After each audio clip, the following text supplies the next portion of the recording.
Yesu mulungi nakwaniza ku Faali TV UG. Mukwano nga tetunaba kugenda wala obanga sinaba kugamba kirala kyonna.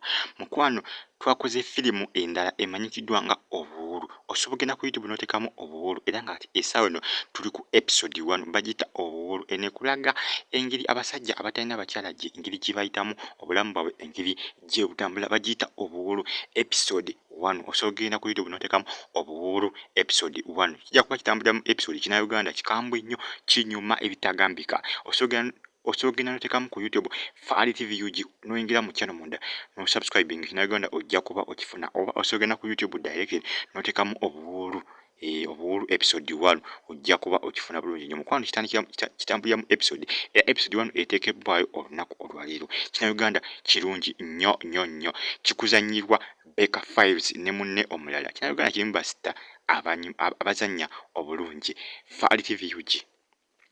Mukwano kyosubira mu episode e159 egenda kuba nkambwe nnyo episode e159 kubanga Fulanga ne Nabatanzi bayinza okwawukana. Lunkusi wakugobebwa.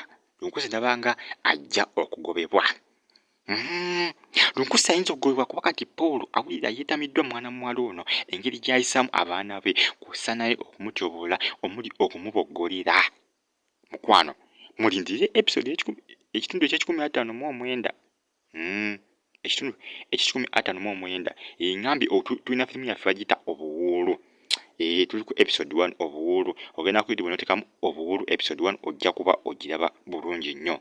Mukwano olunaku olwaleero bannayuganda ku mukulu ogumu ogwa internet basiibye bavuma Ahmed Lubowa olw'okuvaayo n'alaga ebifaananyi bye ne Precious Remy owa Spark TV. Mbu bano beeyagala. Bannayuganda basinga baali bamwagaliza ddala Nabatanzi naye kino kye yakoze kibanyiizizza nnyo. Bannayuganda basinga bamugolobodde. Bannayuganda bavumye Ahmed Lubowa ebitagambika ku mukutu ogumu. Nkiwa sijja gwatuukiriza mu linnya kuba YouTube tebyagala ebyo.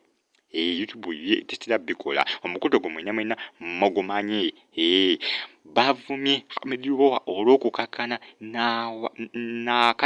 n'abanga agenda okuwasa Precious Remy. Bannayuganda basinga bategeeza nti no bo baali bamwagaliza ddala Nabatanzi si bwana buwala obwo. Bannayuganda basinga bagambye nti Precious Remy ono mufumbo ono Ahmed Lubowa gwaliko beemoolamoola ebyekisiru. Precious Remy mbu mufumbo. Munnayuganda ngenda kukusaba gwe nana omugobezi wa Faali TV UG obeeko comment gy'oweereza gwe kikyoyagaliza Ahmed Lubowa omwagaliza oyo mwana muwala gwe yafunye ebifaananyi bye ku bifaananyi nga bali mukwano gutagambika oba abadde omwagaliza Diana Nabatanzi. Bannayuganda basinga kibanyiizizza nnyo era kye bakoze Ahmed Lubowa kubadde kuwolobola kuli super. Stay on YouTube platform, you will get everything you need. Ndoze ebifaananyi mubiraba munnaye nga bali mukwano gutagambika. Bazimu ne bateekayo ekifaananyi ekirala nga bali romantic bitagambika. Bannayuganda kye bamukoze nkoko baana kuba bamuwolobodde ebitagambika bagambye nti oyo omuwala gw'oliko mufumbo. Twali tukwagaliza ddala Nabatanzi bwe mwesaana ndoze birengera ebifaananyi. Kifaananyi kye bakitaddeyo bakakiteekayo essaawa eno ku mukutu ogwo.